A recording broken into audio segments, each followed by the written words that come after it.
ओम शांति। आज 8 दिसंबर 2024 है और आज की अव्यक्त मुरली में बाबा ने हम बच्चों को रहमदिल बनने के लिए कहा। रहमदिल बनने के साथ साथ स्वतः ही हमारा दाता स्वरूप इमर्ज हो जाता है। ब्राह्मण रहमदिल हुए बिना, दूसरों को दिए बिना रह नहीं सकते। और क्यों नहीं रह सकते? क्योंकि बाबा ने मुरली में कहा, इतने खजाने हम आत्माओं को मिले हैं। साथ ही साथ बाबा ने आज हमें परमात्म छत्र छाया भी दी। इस परमात्म छत्र छाया के अंदर हम हलचल से सदा सेफ रहें।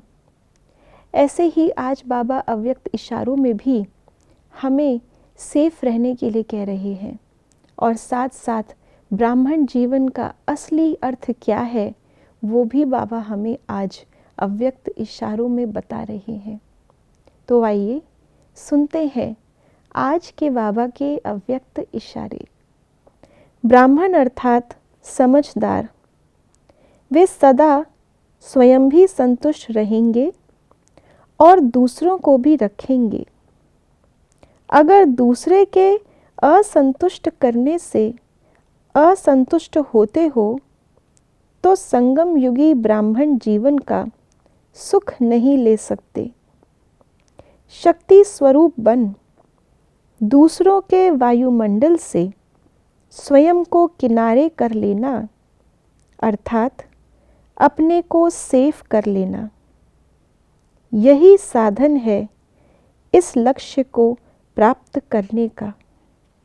आज बाबा ने हमें लक्ष्य भी बताया, लक्षण भी बताया और कैसे उस लक्षण को धारण करके लक्ष्य को प्राप्त करने वाले ब्राह्मणों को क्या करना है वो भी बाबा ने आज हमें स्पष्ट कहा।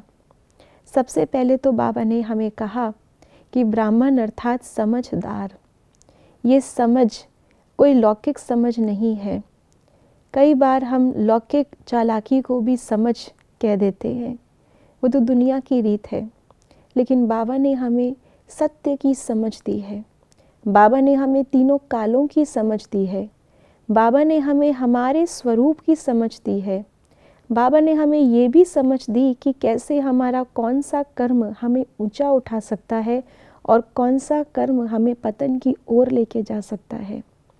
उनमें से आज बाबा कह रहे हैं कि अगर कोई आत्मा असंतुष्ट कर रही है या हो रही है और उसकी हलचल में, असंतुष्टता की हलचल में हम भी अगर आ जाते हैं तो हम ब्राह्मण जीवन का, संगम युग का जो गायन है अति इंद्रिय सुख का, उस सुख का अनुभव हम नहीं कर पाते। क्यों? क्योंकि सबसे पहले तो असंतुष्टता के प्रभाव में आने के लिए हमारी बाबा से मन और बुद्धि की नज़र हटी। इस दुनिया को क्या देखना, इसमें ऐसी कौन सी चीज़ है। जब हमारे पास श्रेष्ठ, जब हम द्वापर युग में थे तब तो फिर भी हमारे पास दुनिया के हिसाब से कुछ सुख था, क्योंकि अभी अभी हम देवता बन के चुके थे। लेकिन कलयुग के अंदर उस सुख में भी इतनी गिरावट आ चुकी है, तो इस दुनिया से कुछ संतुष्टता की उम्मीद रखना वो तो बिल्कुल व्यर्थ है।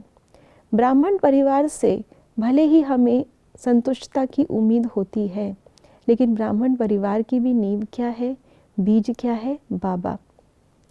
तो हम ब्राह्मण परिवार से जुड़े तो हुए हैं, लेकिन आपस में सहयोग देने के लिए। तो हमें बाबा की तरफ नज़र रखनी है और बाबा से ही सर्व प्राप्तियां करनी है। तो असंतुष्टता की लहर अगर कहीं पर है तो वो हमें प्रभावित नहीं करेगी। लक्ष्य है हमारा बाप समान बनना। लक्ष्य हमारा किसी ब्रदर या सिस्टर के समान बनना नहीं है। अगर हम किसी और को देखने लगते हैं, भले ही वो ब्राह्मण परिवार की ही क्यों ना हो, तो कहीं ना कहीं हम अपने बाप समान बनने के लक्ष्य से हट जाते हैं। वो ऐसा करते हैं तो हम भी ऐसा करें। इसीलिए आज बाबा ने मुरली में भी हमें परमात्म छत्र छाया दी है।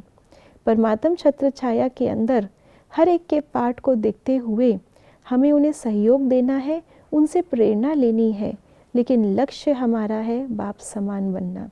इसीलिए बाबा ने कहा, अपने शक्ति स्वरूप को इमर्ज करके हम अपने लक्ष्य को प्राप्त करते चले। ओम शांति।